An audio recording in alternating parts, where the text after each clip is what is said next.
नमः शिवाय। ओम नमः शिवाय। ओम नमः शिवाय।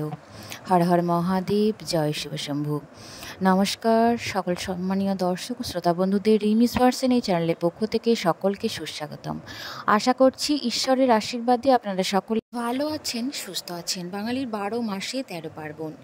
গোটা এপ্রিল মাস জুড়ে বাঙালির একাধিক পূজা পার্বণ হয়ে থাকে, যার মধ্যে চৈত্র মাসের অন্যতম এক উৎসব হলো নীল ষষ্ঠী। সাধারণত চৈত্র সংক্রান্তির আগে অর্থাৎ চড়ক উৎসবের আগের দিন নীল পুজো পালিত হয়। এই বছর 13 এপ্রিল অর্থাৎ 30শে চৈত্র রবিবার আজকের দিনে সুসম্পন্ন হতে চলেছে নীল ষষ্ঠী বা নীল পুজো। নীলকণ্ঠ মহাদেব এবং দেবী নীলচণ্ডিকা এবং মা ষষ্ঠী কৃপা লাভ হয় এদিন নিষ্ঠা করে পুজো করলে। বিশেষত মায়েরা সন্তানের কল্যাণের জন্য এই দিন এই ব্রত পালন করেন। নীল ষষ্ঠীর দিন সারাদিন উপবাস রেখে সন্ধ্যাবেলা শিবের মাথায় জল ঢালতে হয়। এরপর শিবের মাথায় বেলপাতা, ফুল ও একটি ফল ছুঁয়ে রাখতে হয়। এরপর অপরাজিতার মালা পরিয়ে সন্তানের নামে একটি মোমবাতি জ্বালিয়ে প্রার্থনা করতে হয়। উপবাস ভাঙার পর এদিন ফল, সাবু ইত্যাদি এছাড়াও ময়দার কোনো জিনিস খাওয়া যায়। এমনকি সন্দক লবণ দিয়ে খাবারও খাওয়া যেতে পারে। মনে করা হয় ব্রতের দিন উপবাস করে নিষ্ঠা সহকারে কিছু নিয়ম মানলে ভক্তের মনোবাঞ্ছা পূরণ করেন দেবাদিদেব মহাদেব। বাংলা বছরের শেষ ব্রত হলো এই নীল ষষ্ঠী ব্রত। মায়েরা অবশ্যই আজকের দিনে পুজো সমাপ্ত করার পর নীল ষষ্ঠী ব্রত কথা একটিবার হলেও শ্রবণ করবেন। যদি সম্ভব হয় অবশ্যই একটিবার পাঠ করবেন। এই ব্রত চৈত্র মাসের সংক্রান্তির দিন মেয়েরা এই ব্রত পালন করে। এই ব্রতের জন্য যে যে দ্রব্যের প্রয়োজন হয় বেলপাতা, ডাব, বেল, শসা, আতপ চাল আর কিছু ফল।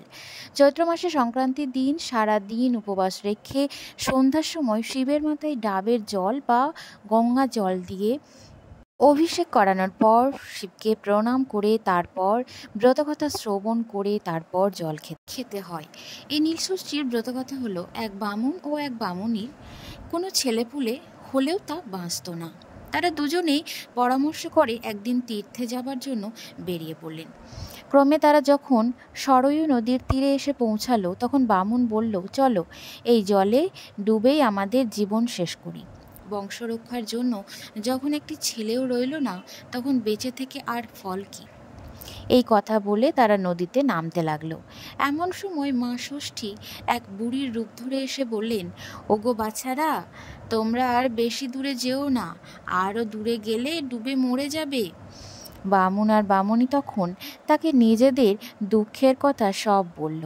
মা ষষ্ঠী সব শুনে বললেন, দোষ তো তোমাদেরই বাছা। সদ্যজাত শিশুর কান্না শুনে অহংকারে মত্ত হয়ে তোমরা সবসময় আমায় বলতে, বাবা আপদ গেলে বাঁচি। কখনো বলেছ কি যে আহা ষষ্ঠীর দাস বেঁচে থাক? সেই পাপেই তোমাদের এই দুর্দশা। বামুনি তখন বুড়ির পায়ে ধরে বলল, কে তুমি বলো মা? বুড়ি বললেন, আমি মা ষষ্ঠী। শোন, এই চৈত্র মাসের সন্ন্যাস করবি আর শিব পুজো করবি। সংক্রান্তির আগের দিন উপবাস করে থেকে নীলাবতীর পূজা করে নীলকণ্ঠ শিবের ঘরে বাতি জ্বেলে দিবি। তারপর আমায় প্রণাম করে জল খাবি। একেই বলে নীল ষষ্ঠী। দেবী এই কথা বলে অদৃশ্য হয়ে গেলেন। এরপর বামুন আর বামুনি দেশে ফিরে এসে নীলের দিন খুব ভক্তি এবং নিষ্ঠা সহকারে এই নীল ষষ্ঠী ব্রত পালন করলেন। এরপর কিছুদিনের ভিতর মা ষষ্ঠীর দয়ায় বামুনির একটি সুন্দর ছেলে হলো। মা ষষ্ঠীর কথা মতো তার কোনো অনিষ্ট হলো না। বামুনির ব্রতের মাহাত্ম্য দেখে দেশে দেশে সবাই এই ব্রত পালন করতে আরম্ভ করলো। এটাই হচ্ছে নীল ষষ্ঠীর ব্রতকথা। এখন জেনে নেব এই নীল ষষ্ঠীর ব্রত পালন করা হয় কেন। শিবের অপর নাম নীলকণ্ঠ বা নীল। অনেকে মনে করেন শিবের সঙ্গে নীলচণ্ডিকা বা নীলাবতী পরমেশ্বরীর বিয়ে উপলক্ষে লৌকিক আচার অনুষ্ঠান সংঘটিত হয় এই দিন। শোনা যায় দক্ষযজ্ঞে দেহত্যাগের পর সতী পুনরায় নীলোধ্বজ রাজার বিল্ব বনে আবির্ভূত হন। এরপর রাজা তাকে নিজের মেয়ের মতো করে বড় করে শিবের সঙ্গে বিয়ে দেন। বাসর ঘরে মৃত্যুবরণ হয় তার। তা দেখে শোকে রাজা রানীও প্রাণ বিসর্জন দেয়।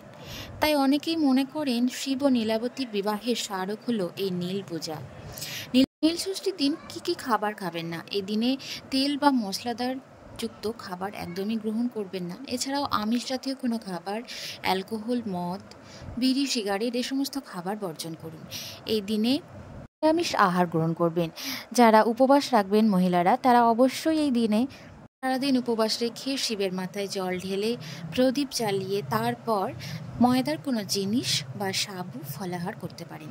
প্রচলিত কাহিনী অনুযায়ী মায়েরা এই ব্রত পালন করলে তাদের সন্তানদের কোনোদিনই কোনো অমঙ্গল হয় না। তাই মায়েরা উপবাস রেখে অবশ্যই সন্তানদের মঙ্গল কামনা চেয়ে অবশ্যই একটিবার হলেও আজকের দিনে নীল ষষ্ঠীর ব্রতকথা অবশ্যই একটিবার শ্রবণ করবেন। বন্ধুরা, আজকের ভিডিওটি এখানেই সমাপ্ত করছি। আশা করছি ভিডিওটি আপনাদের উপকৃত করে তুলতে পেরেছি।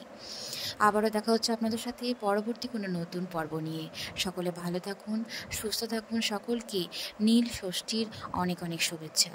ভিডিওটি যদি আপনাদের উপকৃত হয়ে থাকতে পারে তাহলে অবশ্যই একটি লাইক এবং কমেন্টে হর হর মহাদেব লিখে যাবেন। আপনি যদি এই পরিবারের নতুন একজন সদস্য হয়ে থাকেন তাহলে অবশ্যই চ্যানেলটি সাবস্ক্রাইব করে অবশ্যই পাশে থাকবেন। বেল বাটনটি অবশ্যই প্রেস করে দেবেন। যখন আমি কোনো নতুন ভিডিও আপনাদের সাথে শেয়ার করব তখন আপনাদের কাছে গিয়ে পৌঁছে যাবে। সকলকে ধন্যবাদ ভিডিওটিতে এতক্ষণ জুড়ে থাকার জন্য।